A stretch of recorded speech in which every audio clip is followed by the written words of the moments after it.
매번 사도신경들을 외울 때가 있잖아요. 그 사도신경을 외우면서 삼위일체 하나님 외에 인물이 2명 등장하는 것을 보게 되죠. 누구입니까? 동정녀 마리아, 예수님의 어머니였던 마리아. 그리고 두 번째 인물은 누구죠? 빌라도. 우리는 그의 이름을 말하면서 예수님이 그에게 고난을 당하신 것과 십자가에 달려 죽게 되었다라는 것을 기억하게 되죠. 여러분, 이토록 오랫동안 그 이름이 성도들 입에 오르내렸죠. 그렇지만 사실 빌라도에 대해서 우리가 아는 것은 많지 않죠. 뭐 그렇다고 이 빌라도를 우리가 연구해야 된다 이런 말은 아니라, 계속 신앙을 고백하면서 빌라도라는 이름을 대지만 정작 빌라도에 대해서는 우리가 많이 잘 알지 못한 것을 보게 됩니다. 그래서 오늘 말씀을 통해서 이 빌라도가 누구인지, 또 빌라도는 어떠한 예수님을 만나게 되었는지, 또 그의 결말은 어떻게 되었는지, 또 그것들을 통하여서 오늘 우리에게 말씀하시는, 우리의 삶 가운데 말씀하시는 하나님의 음성은 무엇인지, 우리가 그 음성 가운데로 나아갈 수 있는 기회가 복된 은혜의 시간들이 되어질 수 있기를 주님의 이름으로 축복합니다. 알려진 바에 의하면 이 빌라도라는 사람은 귀족이나 높은 명문가 출신이 아니라 일반 평민민 출신이었다고 합니다. 하지만 어떻게 해서 정치에 입문하게 되었고 유대 총독이 되었는지에 대한 기록은 뭐 사실 찾아볼 수는 없죠. 그는 유대 총독으로 왔지만 로마로부터 왔던 첫 번째 총독은 아니었죠. 왜 빌라도가 총독으로 왔다고 지난주 수요 예배 시간에 말씀을 나눴죠. 그 지역을 다스리던 분봉 왕들이 폭정을 베풀었기 때문에 더 이상 그들로 하여금 이 유대 지역을 다스리게 하지 못해서 로마 황제가 직접 그 지역을 다스릴 수 있는 총독을 보낸 거죠. 그 보낸 총독 중에 두 번째 유대 땅에 온 인물이 바로 빌라도였다라는 것이죠. 그 빌라도는 라투스라는 총독에 이어서 기원 후 26년에 유대로 오게 되죠. 당시 고대 근동 지방의 역사를 기록했던 요세푸스 등의 역사가들에 의하면 이 빌라도를 평가할 때에 고집스럽고 잔인한 사람이었다라고 기록하고 있습니다. 빌라도는 예루살렘은 굉장히 종교적인 도시입니다. 그래서 예루살렘의 금기시되었던 황제의 어떤 초상화, 우상 숭배이죠. 그래서 황제 초상이 그려진 군기들을 이렇게 들여옴으로써 유대인들에게 굉장히 큰 반발을 일으키기도 했습니다. 또 예루살렘 성전, 유대인들이 하나님을 예배했던 예루살렘 성전에 그때 당시에 로마 황제를 기념하는 금으로 된 방패를 설치해서 이 어떤 종교적인 정치적인 문제를 야기하기도 했죠. 그뿐만 아니라 빌라도는 당시에 어떤 수로를 정비하는 공사의 이 물질을 이 성전세로 담당하도록 지시했고, 유대인들이 반대하자 남자는 해마다 내는 반세겔 헌금 기금을 이제 착복하게 되죠. 그러면 순순히 받아들이지 않죠. 반대하는 사람들이 있게 되었고 그들을 강제 해산하는 상황 속에서 많은 사람들이 죽기도 했는데, 이에 대한 말씀이 누가복음에 기록되어져 있는 것을 보게 됩니다. 우리 누가복음 13장 1절의 말씀을 같이 읽어보겠습니다. 시작. 그때 마침 두어 사람이 와서 빌라도가 어떤 갈릴리 사람들의 피를 그들의 제물에 섞은 일로 예수께 아뢰니. 아멘. 성경에는 빌라도가 예수님을 처음 만난 것이 대제사장 가야바가 예수님을 신문하고 나서 유월절이 시작되기 전 빌라도가 다스리고 있는 요즘으로 치면 법원이죠. 법원의 법원 정문으로 끌고 갔을 때에 기록되어 있지만, 그 이전에 이미 예수님에 대한 소문이나 그가 하신 많은 일들에 대한 이야기들을 빌라도도 충분히 듣고 있었을 것입니다. 이제 예수님이 잡히시던 날부터 빌라도와 예수님의 만남을 쭉 추적해 보기를 원합니다. 그래서 예수님이 잡히시던 날 가룟 유다는 군인들과 대제사장들과 백성의 장로들이 보낸 사람들과 같이 오게 되죠. 이들에게 자신을 먼저 밝히신 분은 예수님입니다. 요한복음 18장 6절의 말씀 같이 봅니다. 시작. 예수께서 그들에게 내가 그니라 하실 때에 그들이 물러가서 땅에 엎드러 지는지라. 아멘. 이런 예수님을 잡으러 온 사람들에게 예수님이 자신이 예수님이다라고 밝히자 그들은 땅에 엎드러 졌다라고 성경이 기록하고 있습니다. 이 과정을 보더라도 그들이 자신의 힘으로 예수님을 잡은 것이 아님을 우리는 알 수 있는 것이죠.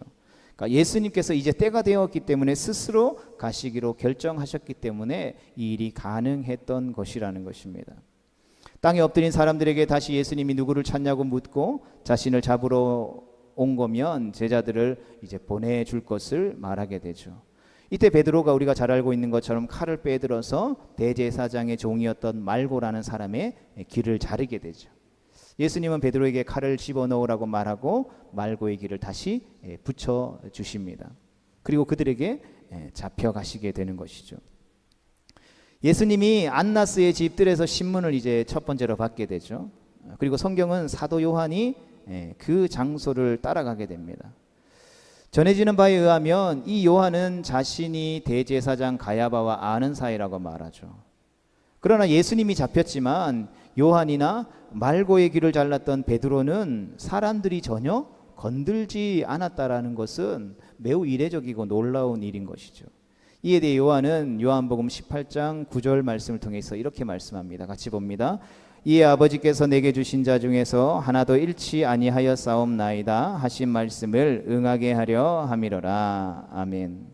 그러니까 모든 고난은 오직 예수님만 받았으며 이 과정에서 예수님은 요한을 이 모든 일의 증인으로 세우신 것 같습니다. 예수님은 이제 친히 잡히신 후에 가장 먼저 안나스에게로 가게 되죠. 이 사람은 당시 예루살렘의 대제사장이었던 가야바의 장인일 뿐 현직 대제사장은 아니었습니다.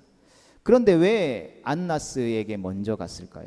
대제사장 가야바에게 먼저 간 것이 아니라 그들이 대제사장들과 사람 바리새인들이 예수님을 잡기로 결정했는데 그러면 대제사장 가야바가 있는 곳으로 가야 함에도 불구하고 예수님은 안나스에게 먼저 갔다라는 것이죠.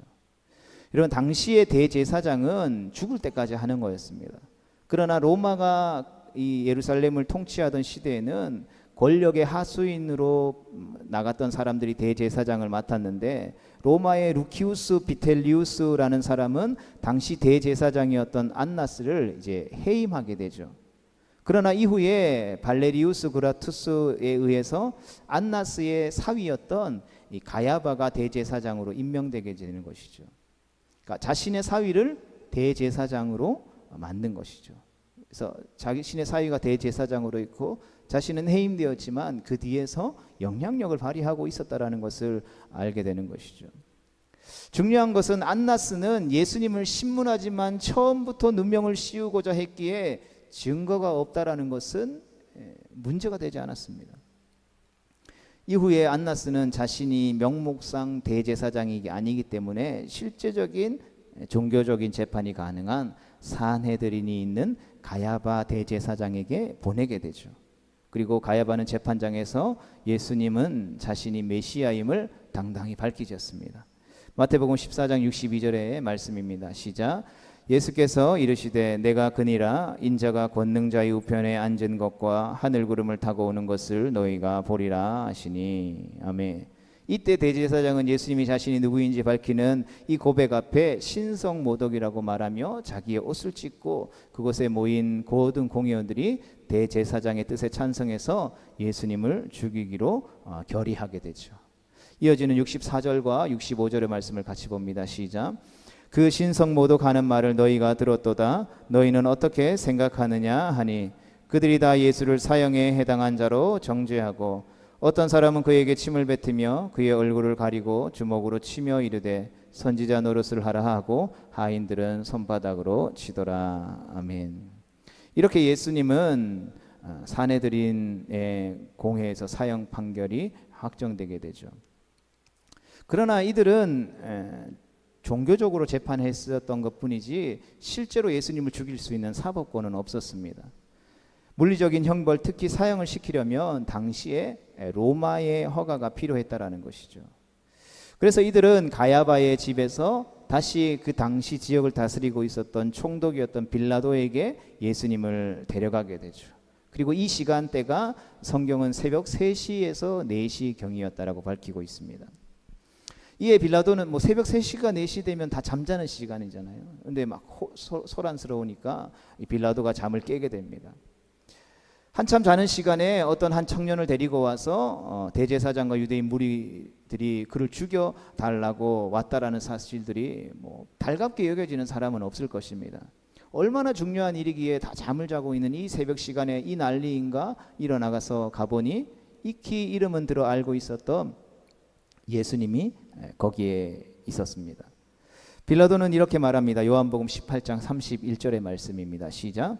빌라도가 이르되 너희가 그를 데려다가 너희 법대로 재판하라. 유대인들이 이르되 우리에게는 사람을 죽이는 권한이 없나이다 하니. 아멘. 빌라도는 처음에는 이 일에 관여하고 싶지 않았습니다. 그리고 특별한 처벌이 아니라 유대인들을 스스로 자치권을 행사할 수 있는 것이라고 여겼기에 적당한 선에서 이 일을 마무리하려고 하죠. 그러나 유대인들은 자신들에게는 사람을 죽이는 권한이 없다라고 하면서 이 사람에게 사형을 선고해달라고 요구하게 되죠. 그때 빌라도는 아마 일이 커졌다라는 것을 직감했을 것입니다. 뭐 오늘날도 마찬가지겠지만 당시에도 사람을 죽인다라는 것은 흔한 일이 아니었기 때문이라는 것이죠. 예수님이 죽어 마땅하다라고 주장하는 말에 빌라도는 예수님을 이제 재판정에서 대면하게 되죠. 그런데 예수님의 죄를 주장하는 대제사장들과 유대인들은 이 법정에 들어오지 않았습니다. 왜냐하면 그들은 곧 유월절이기에 이방인인 빌라도의 재판정이 불결하다고 당시 여겼습니다. 그래서 오직 예수님만 안에 들여보내고 자신들은 밖에서 있는 것이죠. 그러니까 여기 교회 입구에 문 앞에 들어오지 않고 그 길가에 서서 이 재판정에 종을 들여다보낸 것이죠. 종이 들어와서 자신들의 말을 전하면 다시 빌라도가 하는 이야기를 그 종이 듣고 밖에 나가서 사람들에게 이야기해주는 그런 상황. 빌라도는 아마도 황당했을 것입니다. 뭐 어찌되었든 빌라도는 재판을 해야 했기에 예수님의 제명을 뭐라고 데려왔는지 살펴봤습니다. 그리고 대제사장들과 서기관들과 유대인들이 가져온 예수님의 제명은 자칭 유대인의 왕이었다라는 것이죠. 여러분, 이 상황에 빌라도는 예수님께 묻습니다. 요한복음 18장 33절 하반절에 내가 유대인의 왕이냐 묻게 되죠. 황당한 반응이면서도 뭐 바른 질문이라기보다는 비꼬듯한 질문이라고 할 수 있는 것이죠. 예수님은 빌라도에게 대묻습니다. 같이 읽어보겠습니다. 시작. 예수께서 대답하시되 이는 내가 스스로 하는 말이냐 다른 사람들이 나에게 대하여 내게 한 말이냐. 아멘. 여러분, 빌라도는 순간 당황했지 않았을까요? 밖에는 대제사장들과 서기관들과 바리새인들이 사형을 선고해달라고 몰려있는 상황에서 예수님의 이 대답은 매우 당당한 대답이었다라는 것이죠. 그리고 빌라도는 예수님이 보통 사람이 아니라는 것을 직감했을 것입니다. 그런 예수님의 이 위험 있는 말에 다시 말하게 되죠. 35절입니다.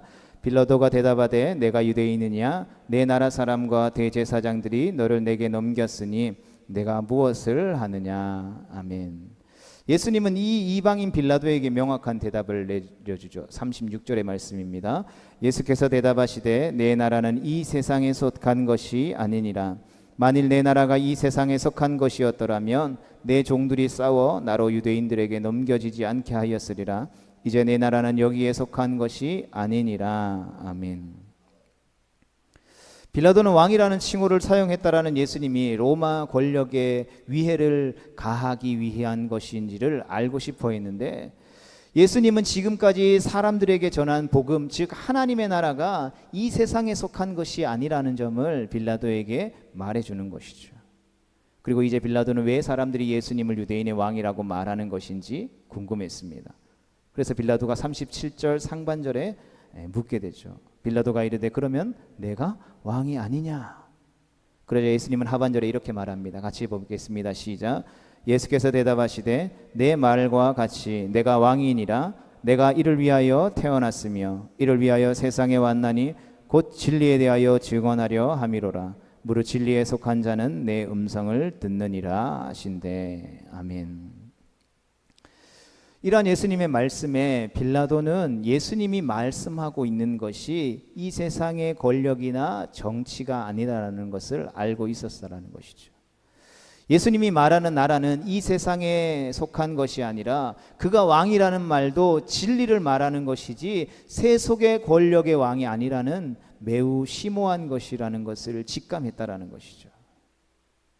이러한 당시의 대제국이었던 로마의 그 지방 속국들을 다스리는 총독 정도 되면 학식 있는 사람이었다라고 할 수 있는 것이죠. 더욱이나 자연스럽게 내려오는 왕족이나 귀족 출신의 총독이 아니라 평민 출신이었다면 그만큼의 실력을 가지고 있는 사람이었다라는 것을 반증하는 것이죠. 그러나 그는 이 새벽에 이러한 것을 따지며 판결하고 싶지 않았던 것 같습니다. 그래서 그는 다시 심드렁하게 이렇게 묻죠. 38절 상반절에 빌라도가 이르되 진리가 무엇이냐 하더라. 그는 질문을 하고서 답변을 들은 것은 아닙니다. 답변을 듣지 않고 그저 말을 건네고 그녀 밖으로 나가게 되죠. 그리고 사람들에게 이렇게 이야기합니다. 같이 봅니다. 시작. 이 말을 하고 다시 유대인들에게 나가서 이르되 나는 그에게서 아무 죄도 찾지 못하였노라. 아멘. 빌라도는 예수님과 대제사장의 세력 간에 종교적인 갈등이 있는 것이라는 것을 직감했던 것 같습니다. 그래서 자신은 대제사장이 꾸미는 이 문제에 대해서 발을 빼려고 했던 것이죠. 그렇게 고민하던 순간 우리가 지난주 말씀을 통해서 살펴보았던 것처럼 빌라도는 예수님이 갈릴리 출신이라는 것을 알게 되죠. 그리고 문득 예루살렘에서 갈릴리에서 예루살렘으로 와 있었던 분봉왕 헤롯, 그 헤롯 안디바가 생각이 나게 되죠. 그래서 재빨리 갈릴리 지역을 다스리는 분봉왕 헤롯이 맡아야 할 사건이라고 하면서 예수님을 헤롯에게 보냅니다. 세례 요한을 참수하기도 했던 이 헤롯 안디바는 예수님에 대한 우리가 지난주에 살펴봤죠. 천박한 호기심을 가지고 있었어요. 그래서 빌라도가 예수님을 그에게 보냈을 때에 특별한 이적을 보고자 하는 심정으로 예수님을 대했던 것이죠. 그러나 그의 앞에 선 예수님은 그의 말에 일체 대꾸를 하지 않으셨습니다. 헤롯은 예수님에게 왕 노릇이나 해보라고 조롱하는 의미로 왕을 상징하는 화려한 옷을 입히고 희롱하다가 조롱하다가 반응하지 않자 예수님에게 더 이상 흥미를 느끼지 못하고 다시 빌라도에게 돌려보내게 되죠. 이 일에 대해 성경은 누가복음 23장 12절의 말씀에 그들이 그전에는 원수였지만 이날에는 친구가 되었다라고 기록하고 있습니다. 그는 예수님을 다시 빌라도에게 돌려보내게 됩니다. 아마도 빌라도는 예수님을 보내고 나서 다시 잠을 청하려고 했는지도 모릅니다. 그러나 새벽부터 소란스러웠던 이 일이 해가 뜨기 시작할 무렵 다시 자신에게로 온 것을 알게 되죠. 빌라도는 이 시점에서 문제의 심각성을, 문제의 중요성을 인식했을 것입니다. 대제사장과 헤롯 모두 예수님을 죽이고 싶어 하지만 직접적으로 관여하고 싶지 않으며 또 책임지고 싶어 하지 않는다라는 것을 직감적으로 이 빌라도는 알게 된 것이죠. 대제사장들은 자신들이 나서서 예수님을 잡지 않았고 가룟 유다의 배신으로 넘겨받은 것입니다. 그리고 예수님을 죽이는 일은 빌라도의 손에 맡겨진 것이죠. 헤롯도 이 일에서 손을 빼게 되고 자신에게 넘기게 되는 것이죠. 빌라도가 고민에 빠지지 않았을까요? 평민 출신이었던 빌라도가 총독의 자리에 오르는 동안 그는 온갖 정치적인 일들을 겪어봤지만 어떤 결정을 해야 하는 일, 또 책임을 져야 하는 일에서 모두가 결과만을 노리고 자신에게 그 결정을 맡기는 일은 분명 좋은 일은 아니라는 것을 직감했을 것입니다. 그의 오랜 정치적인 감각은 이것을 피해야겠다라는 생각을 들게 했던 것 같습니다. 헤롯조차 그냥 자신에게 보낸 예수님을 죽이는 일에 전혀 관여하고 싶어 하지 않는다라는 것이 그의 마음에 더 걸렸던 것이죠.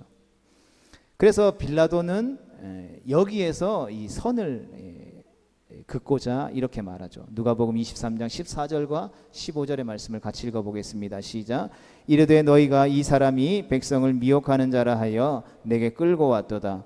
보라, 내가 너희 앞에서 신문하였을 때 너희가 고발하는 일에 대하여 이 사람에게서 죄를 찾지 못하였고 헤롯이 또한 그렇게 하여 그를 우리에게 도로 보내었도다. 보라, 그가 행한 일에는 죽일 일이 없느니라. 아멘. 그는 헤롯을 핑계로 이 예수님을 놓아주려고 했습니다. 그러나 이런 말에 대제사장들과 유대인들은 강력하게 반발하게 되죠. 게다가 그들은 판결을 내려달라는 것이 아니라 사람을 죽이게 해달라는 요구를 계속했던 것이죠. 그러니까 그 상황 자체가 이성을 가진 사람이라면 비이성적인 상황이라는 것을 인지할 수 있었다는 것이죠. 빌라도는 확실히 예수님을 사형에 처할 만한 이유는 없다라고 생각했지만 사람들의 분위기를 보아서 이것을 그냥 넘어갈 수는 없었기 때문에 적당한 선에서 적당히 처리하고자 첫 번째로 채찍형에 선고하게 되죠. 빌라도는 예수님을 채찍질하고 다시 이제 데려와서 사람들 앞에 세워놓습니다. 그는 유대인들의 요구대로 사형을 시킬 수는 없지만 이 정도면 적당한 조치를 취했다라고 여겼던 것 같습니다. 그래서 그는 유월절에 죄인을 사면해주는 풍습을 따라서 우리도 뭐 마찬가지죠. 뭐 8.15 광복절 사면 뭐 이런 것들 있잖아요. 마찬가지로 그러한 풍습을 따라서 사람들에게 선택하라고 하게 되는 것이죠. 그때 그에게 누군가가 찾아오게 됩니다. 바로 빌라도의 아내가 보낸 사람이죠. 마태복음 27장 19절의 말씀을 같이 봅니다. 시작. 총독이 재판석에 앉았을 때에 그의 아내가 사람을 보내어 이르되 저 옳은 사람에게 아무 상관도 하지 마옵소서. 오늘 꿈에 내가 그 사람으로 인하여 애를 많이 태웠나이다 하더라. 아멘. 빌라도는 새벽부터 잠도 못 자고 있는 이 골치 아픈 일에 아내까지 이러한 말을 하는 것을 매우 기이하게 생각했을 것입니다. 그리고 왜 저들은 자기 백성을 죽이려고 하는 것인지, 왜 아내는 이 사람의 죽음에 관여하지 말라고 하는 것인지, 그리고 저 예수는 왜 자신이 곧 죽음을 당할 수도 있는데 자신을 변호하지 않고 있는 것인지 끊임없이 생각했을 것입니다. 이러한 생각을 하며 자리에 앉아 있을 때에 그 풍습에 따라 한 사람을 놓아주는 전례가 있다라고 빌라도는 사람들에게 말하게 되고, 사람들은 그 이야기를 듣고 바라바를 놓아달라고 외치게 됩니다. 그럼 바라바는 또 누구일까요? 그는 당시 그 지방을 다스리고 있던 로마 제국에 반대해서 각종 테러를 일으키는 반역자였다라는 것이죠. 이 점에서 빌라도는 바라바를 쉽게 놓아줄 수는 없었습니다. 그러니까 예수님에게서 죄를 찾아볼 수 없고, 이들은 그냥 단순히 종교적인 다툼과 분쟁으로 일어나서 사람들이 그를 죽이려고 하는 거니까 이 사람과 비교했을 때에 말도 안 되는 폭동을 일으키는 테러리스트인 반역자인 바라바라는 사람들을 꺼내서 둘 중에 하나 선택해 라고 이야기하면 사람들이 그래도 자신들에게 위협을 가하는 바라바보다는 예수라는 사람을 그냥 풀어주라고 이야기하지 않을까라는 인간적인 생각들을 했다라는 것이죠. 그런데 이 바라바의 이름의 뜻이 매우 독특합니다. 뭐 바라바를 굳이 막 우리가 성경에서 살펴보고 주목할 이유는 없지만 이 바라바가 가진 이름의 뜻이 굉장히 독특한 것을 보게 되는 것이죠. 그러니까 헬라어 원어에 보면은 그의 이름이 바르 아바스라고 기록되어져 있는 것을 보게 됩니다. 이 말의 의미는 아버지의 아들이다라는 뜻이죠. 더 흥미로운 사실은 마태복음 27장 16절과 17절의 원문에 보면 바라바가 예수 바라바라고 불린다라는 점인 것이죠. 물론 현존하고 있는 사본적인 증거가 약하다고 할 수 있지만 당시의 역사들을 기록하고 있는 기록들을 쭉 살펴보면 대부분의 기록들에 예수 바라바라는 이름이 기록되어져 있다는 것을 알게 되는 것이죠. 그렇다면 마태복음에는 두 명 예수 그리스도와 예수 바라바라는 동일한 이름을 갖고 있는 사람 두 명이 백성들 앞에 서게 되는 매우 드라마틱한 상황들이 발생하는 것이죠. 그리고 사람들은 뭐라고 외치는 것입니까? 바라바를 놓아주세요, 바라바를 대신 놓아주세요 라고 말하면서 이것을 우리나라 말로 번역하면 아버지의 아들 예수를 놓아주세요 라고 외치고 있는 것이죠. 당시의 대제사장들과 장로들에게 선동당하고 있는 유대인들의 외침 그 자체가 자신들이 지금 무슨 일을 하고 있는지를 드러내고 있는 것이죠.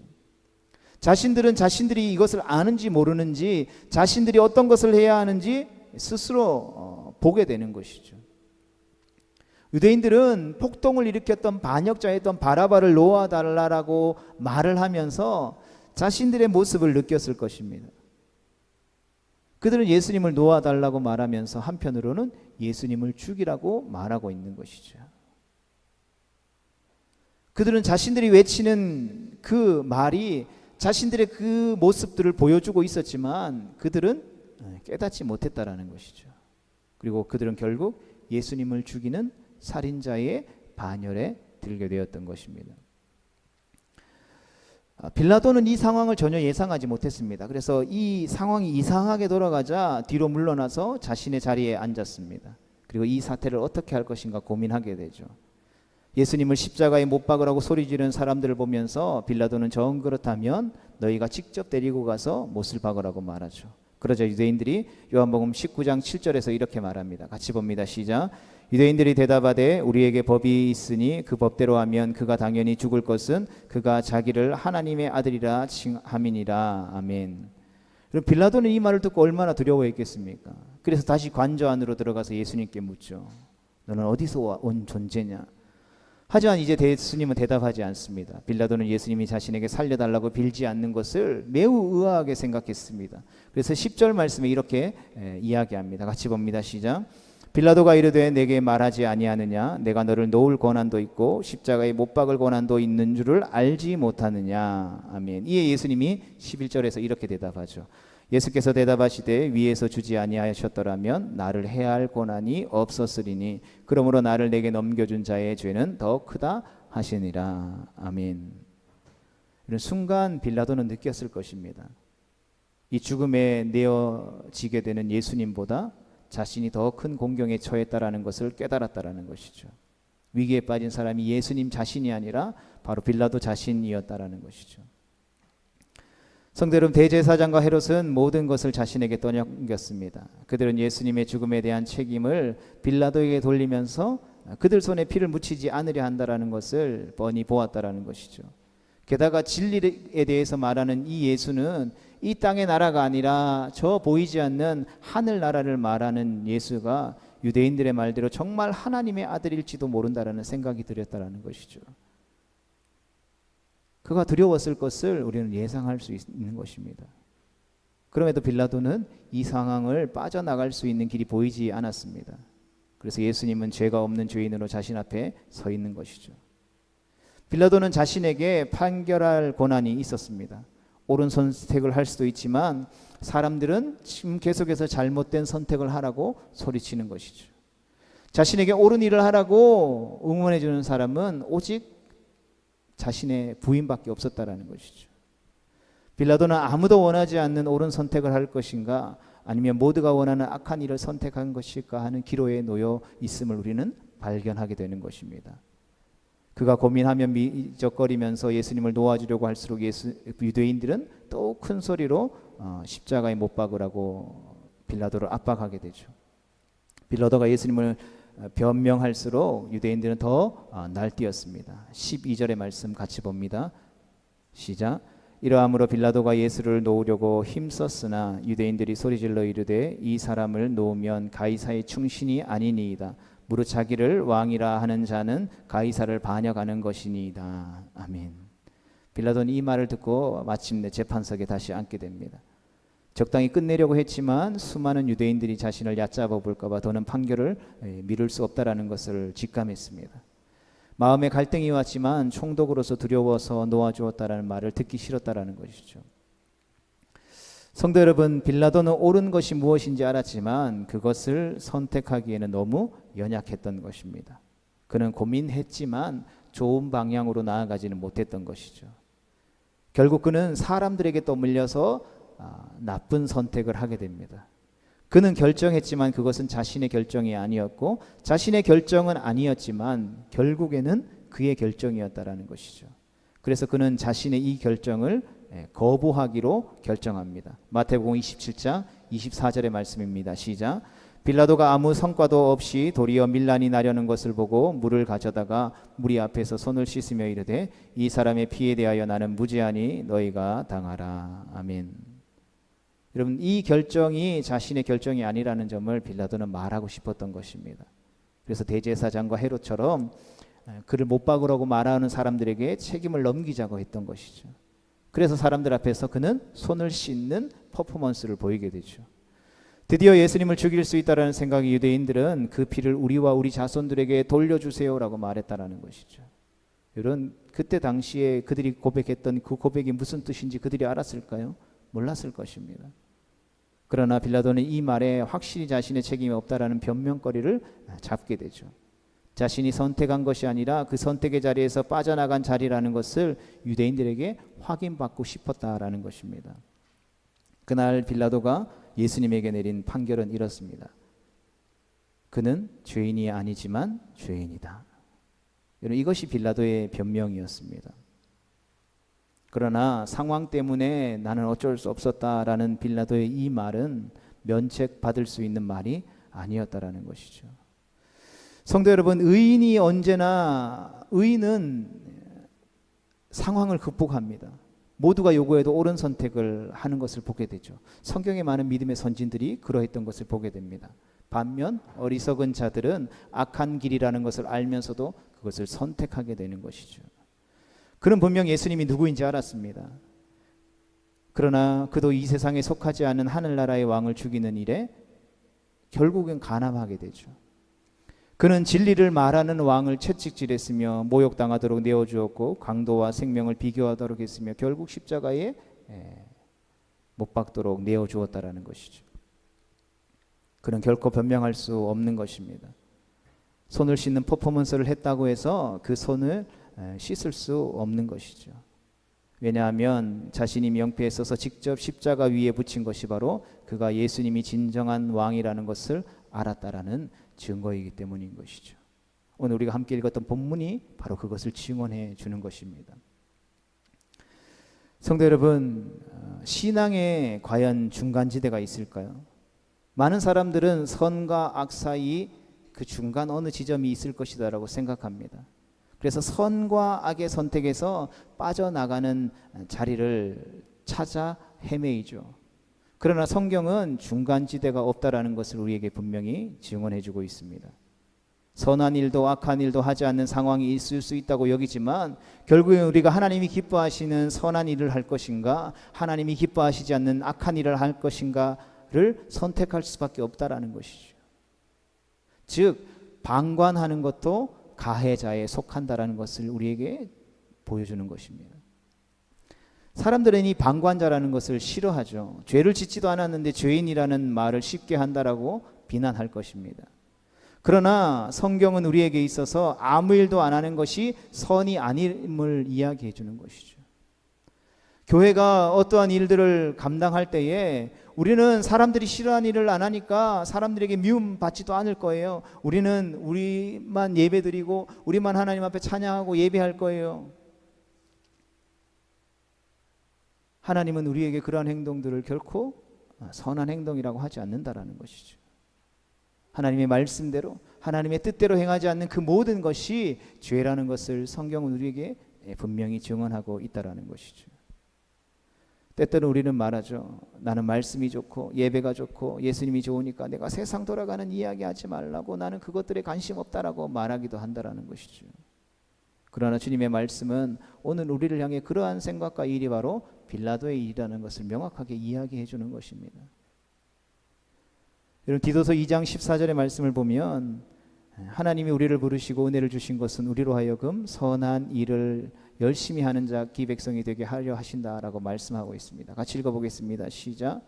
그가 우리를 대신하여 자신을 주심은 모든 불법에서 우리를 속량하시고 우리를 깨끗하게 하사 선한 일을 열심히 하는 자기 백성이 되게 하려 하심이라. 아멘.